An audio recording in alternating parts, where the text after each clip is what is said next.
السلام علیکم ورحمۃ اللہ وبرکاتہ۔ امید ہے آپ سب حضرات خیر و عافیت سے ہوں گے۔ اللہ تعالیٰ آپ کو شاد و باد رکھے۔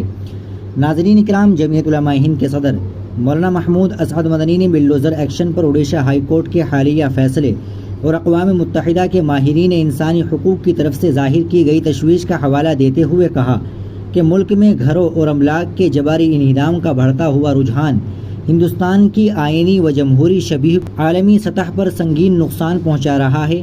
مولانا مدنی نے کہا کہ یہ سلسلہ انصاف کی جگہ انتقام کا مظہر بن چکا ہے اور بلڈوزر کو قانون سے بالاتر ہو کر ایک خاص طبقے کے خلاف ہتھیار بنانے کی کوشش کی جا رہی ہے، جو نہایت خطرناک رجحان ہے۔ مولانا مدنی نے افسوس کا اظہار کرتے ہوئے کہا کہ سپریم کورٹ نے گزشتہ برس جمعیت علماء ہند کی عرضی پر انہدامی کارروائیوں کے خلاف واضح رہنما اصول جاری کیے تھے، لیکن ان عدالتی ہدایات کو مسلسل نظر انداز کیا جا رہا ہے۔ مختلف ریاستوں میں سرکاری مشنری غریبوں، اقلیتوں اور کمزور طبقات کے گھروں، دکانوں اور عبادت گاہوں کو بغیر کسی قانونی کارروائی اور نوٹس کے منہدم کر رہی ہے۔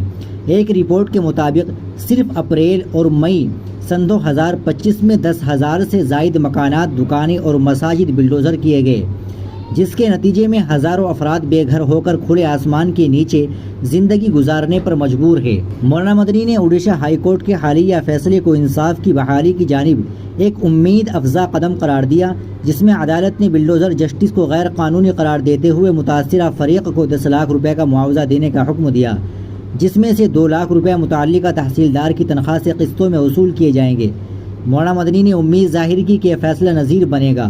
اسی طرح اقوام متحدہ کے ماہرین نے ان انہدامی کارروائیوں کو غیر قانونی، امتیازی اور ظالمانہ قرار دیتے ہوئے کہا کہ یہ اقدامات بنیادی انسانی حقوق بالخصوص حق رہائش کی کھلی خلاف ورزی ہے۔ مولانا مدنی نے کہا کہ جمعیت علماء ہند مرکزی و ریاستی حکومتوں سے یہ مطالبہ کرتی ہے کہ تمام غیر قانونی و من مانے انہدامات کو فوری روکا جائے، سپریم کورٹ کی ہدایات کی مکمل پابندی کی جائے، قانونی طریقہ کار کو یقینی بنایا جائے۔ ملک کی جمہوری، آئینی اور انسانی ساکھ کی بقا اسی میں ہے کہ ریاستی طاقت کو قانون کے دائرے میں لایا جائے اور ہر شہری کی بنیادی انسانی حقوق کا تحفظ کیا جائے۔ ناظرین کرام، آپ مولانا مدنی کے اس بیان کے متعلق کیا کہیں گے؟ کمنٹ باکس میں ضرور بتا دیں۔ ویڈیو کو لائک اور شیئر ضرور کر دیں، چینل کو بھی سبسکرائب کر لیں۔ السلام علیکم ورحمۃ اللہ وبرکاتہ۔